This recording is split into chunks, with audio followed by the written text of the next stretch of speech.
اعوذ باللہ من الشیطان الرجیم بسم اللہ الرحمن الرحیم۔ ناظرین و سامعین السلام علیکم۔ امید ہے آپ خیریت سے ہوں گے اور ہمارے چینل پر پیش کی جانے والی ویڈیو سے استفادہ بھی کر رہے ہوں گے۔ اس کے ساتھ ہی ساتھ ہمارے دونوں channels blend of history old اور بلینڈ آف ہسٹری آفیشیل کو سبسکرائب بھی کر چکے ہوں گے۔ اگر آپ نے ابھی تک ہمارے ان دونوں چینلز کو سبسکرائب نہیں کیا تو برائے مہربانی انہیں سبسکرائب کر لیں اور بیل آئیکن پر کلک کر کے آل نوٹیفیکیشنز کی سیٹنگ کا انتخاب کر لیں تاکہ آپ ان پر پیش کی جانے والی کسی بھی ویڈیو سے محروم نہ رہ سکیں۔ ناظرین، امام حسین علیہ السلام کی دنیا میں تشریف آوری کے موقع پر ہماری آج کی ویڈیو امام حسین علیہ السلام کی حیات قبل از دنیا پر تیار کی گئی ہے۔ اس ویڈیو میں کیا ہے یہ آپ کو اسے آخر تک دیکھنے سے معلوم ہوگا، تو وقت ضائع کیے بغیر چلتے ہیں اور دیکھتے ہیں۔ ناظرین، شیخ صدوق نے اپنی کتابوں علل الشرائع اور امالی میں، جبکہ علامہ مجلسی نے بحار الانوار کی جلد 15 اور جلد 43 میں حضور اکرم صلی اللہ علیہ وآلہ وسلم کی یہ حدیث نقل کی ہے۔ رسول اکرم کا فرمان ہے کہ اللہ نے میرے، علی، فاطمہ، حسن اور حسین علیہ السلام کے نور کو آدم کی تخلیق سے 14,000 سال پہلے خلق فرمایا۔ کتاب کامل الزیارات میں ابن کولوے نے اور کتاب بحار الانوار کی جلد 36 اور 44 میں امام جعفر صادق علیہ السلام کا یہ قول نقل کیا گیا ہے۔ امام فرماتے ہیں کہ اللہ نے امام حسین علیہ السلام کو اپنی عظمت کے نور سے خلق کیا اور انہیں ہدایت کا چراغ اور نجات کی کشتی قرار دیا۔ ناظرین، بحار الانوار کی ہی جلد نمبر 25 اور جلد 43 میں بیان کیا گیا ہے کہ امام حسین علیہ السلام کا نور آسمان و زمین کی تخلیق سے پہلے اللہ کی تسبیح میں مشغول تھا۔ علامہ مجلسی نے بحار الانوار کی جلد نمبر 44 کے صفحہ 245 پر بیان کیا ہے کہ اللہ نے مخلوقات کی تخلیق سے پہلے امام حسین علیہ السلام کے نور کو خلق فرمایا اور اسے فرشتوں کے لیے چراغ قرار دیا۔ علامہ مجلسی نے بحار الانوار کی ہی جلد 44 کے صفحہ 243 پر بیان کیا ہے کہ جب اللہ نے امام حسین علیہ السلام کے نور کو خلق فرمایا تو وہ نور گریہ کرنے لگا، بس فرشتے بھی اس کے گریے کی وجہ سے رونے لگے۔ ناظرین، علامہ مجلسی نے ہی بحار الانوار کی جلد 44 کے صفحہ 216 پر قول معصوم کے حوالے سے بیان کیا ہے کہ اللہ تعالیٰ نے مخلوقات کی تخلیق سے پہلے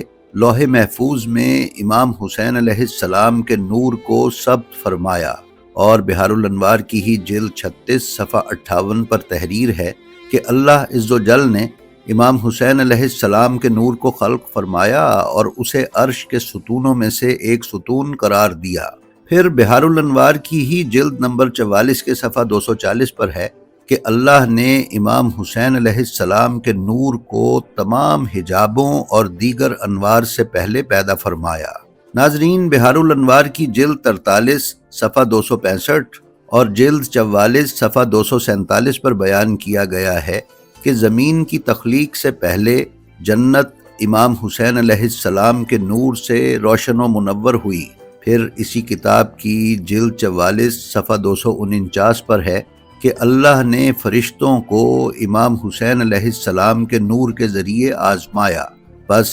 جس نے اسے پہچان لیا وہ نجات پا گیا۔ پھر اسی بحار الانوار کی جلد 44 صفحہ 208 اور جلد 25 صفحہ 5 پر ہے کہ انبیاء علیہ السلام نے اپنے رب کی معرفت امام حسین علیہ السلام کے نور کے ذریعے حاصل کی۔ ناظرین معظم، کتاب شہادت عظمیٰ میں مولانا سید بو علی شاہ زیدی نے صفحہ 94 پر جناب ابراہیم علیہ السلام کے جناب اسماعیل علیہ السلام کی قربانی کرنے کے واقعے کو بیان کیا ہے، جسے ہم مختصراً آپ کی خدمت میں پیش کرنے کی سعادت حاصل کر رہے ہیں۔ واقعہ کچھ یوں ہے کہ جناب ابراہیم علیہ السلام اپنے فرزند کو لیے منا میں پہنچے۔ جناب ابراہیم نے رسی اور چھری نکالی، پہلے بیٹے کے ہاتھ پاؤں باندھے تاکہ وہ ذبح کی تکلیف میں ادھر ادھر نہ ہو اور قربانی ناکام نہ رہ جائے۔ پھر اپنے بیٹے کو زمین پر ڈالا جیسے کہ خواب میں دیکھا تھا، حالانکہ پس گردن سے ذبح کرنے کا نہ کوئی طریقہ ہے نہ کسی شریعت میں جائز ہے۔ لیکن یہ تو نقل تھی حسین علیہ السلام کے پس گردن ذبح ہونے کی، جیسا کہ ابراہیم علیہ السلام نے خواب میں دیکھا تھا۔ پھر اپنی آنکھوں پر پٹی باندھی اور ہاتھ میں چھری سنبھالی، پھر وہ دعا پڑھی کہ جس کا بوقت ذبح پڑھنا سنت ابراہیمی اور اسوہ ابراہیمی ہے۔ حضرت ابراہیم علیہ السلام نے جناب اسماعیل کی گردن پر چھری رکھ کر اپنی جانب سے یہ کوشش کی کہ بہت جلد ذبح کر دیں تاکہ باپ کی شفقت حائل ہو کر ذبح کرنے سے روک نہ دے، لیکن اللہ تعالیٰ اس بات پر قادر ہے کہ ایک لمحے کو ہزاروں برس جتنا طویل بنا دے یا ہزاروں سینکڑوں سال کے فاصلے کو ایک لمحے میں تبدیل کر دے۔ بس اسماعیل علیہ السلام کی گردن پر چھری رکھی گئی تھی کہ اللہ تعالیٰ نے اپنی مخلوقات تمام ارواح اور ملائکہ سے ارشاد فرمایا کہ ہے کوئی جو اس سے عظیم قربانی دے کر میرے پیارے اسماعیل کو بچا لے، جس کی نسل مطہرہ میں میرے حبیب محمد مصطفیٰ صلی اللہ علیہ وآلہ وسلم کا نور ہے، جس نے میرے دین کو کامل کر کے قائم کرنا ہے۔ اگر آج اسماعیل قربان ہو گیا تو میرا دین بھی قربان ہو جائے گا، پھر نہ میرا دین قائم ہوگا نہ میرا نام لیوا کوئی قیامت تک ہوگا۔ یہ ندائے قدرت سن کر ایک مرتبہ سارے عالم میں تھر تھری پڑ گئی، جیسے کہ خطبہ عید الاضحیٰ اور حدیث میں ہے کہ پس پرندے اس پر آ کر قربان ہونے لگے اور زمین اور پہاڑ لرزنے لگے، فرشتوں نے رونا شروع کیا اور وحشی جانور گھبرا کر دوڑنے لگے، اوپر سے آسمان چیخا، نیچے سے زمین چلائی، اس بچے پر رحم و ترس آیا اور اس بزرگ بوڑھے کے صبر کو دیکھ کر سب کے سب حیرت میں ڈوب گئے۔ تمام مخلوقات میں سے کوئی ایسا نہ نکلا جو آگے بڑھ کر کہتا بار الہا اس سے بڑھ کر قربانی دوں گا، تو اس اسماعیل کو بچا لے۔ ہاں، ایک حسین علیہ السلام آگے بڑھے اور بارگاہ رب العزت میں عرض کیا کہ بار الہا تو اپنے حبیب محمد مصطفیٰ صلی اللہ علیہ وآلہ وسلم کے جد اسماعیل کو بچا لے تاکہ تیرا دین قائم و اکمل ہو سکے۔ میں اس سے بڑی اور سب سے بڑی قربانی دینے کو تیار ہوں اور ذبح عظیم بننے کو بھی تیار ہوں۔ اسی بنا پر اللہ کے رسول نے فرمایا کہ حسین منی و انا من الحسین، میں حسین سے ہوں اور حسین مجھ سے ہے۔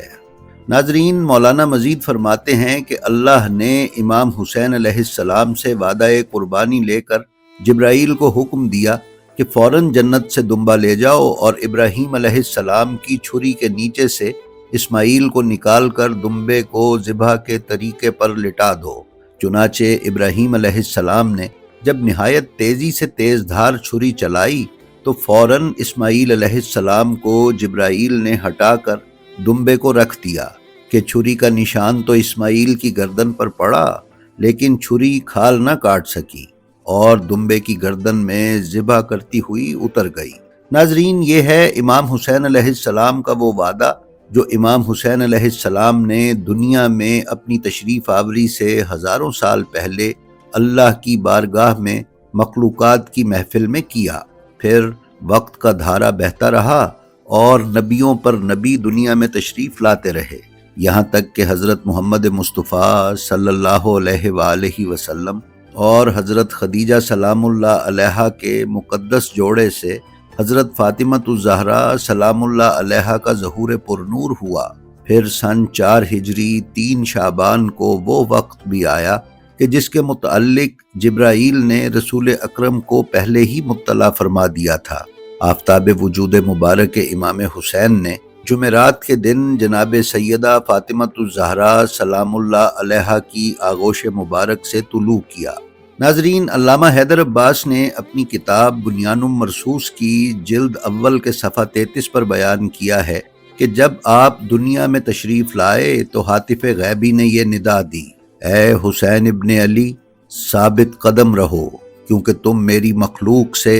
میرے برگزیدہ اور میرے علم کا ذخیرہ ہو۔ آپ اور آپ کے پیروکاروں کو میں نے اپنی رحمت سے نوازا ہے، اپنی جنت عطا کی ہے اور آپ کو اپنے جوار میں قرار دیا ہے۔ اپنی طاقت اور عظمت سے میں ان لوگوں کو سخت ترین سزا دوں گا جو آپ کی مخالفت کرتے ہیں، خواہ میں انہیں دنیا میں بہت زیادہ رزق ہی کیوں نہ عطا کروں۔ ناظرین، امام حسین علیہ السلام کی دنیا میں آمد سے پہلے ہی رسول اکرم حضرت علی اور جناب سیدہ سلام اللہ علیہا کو امام حسین علیہ السلام کی آمد کی خبریں اللہ کی طرف سے دی جاتی رہیں۔ ان احادیث قدسیہ کے علاوہ اللہ تعالیٰ نے رسول اکرم صلی اللہ علیہ وآلہ وسلم کی مکی زندگی کے دوران نازل کی گئی سورہ الفجر کی پہلی 5 آیات میں بھی رسول خدا صلی اللہ علیہ وآلہ وسلم کی ذات اقدس سے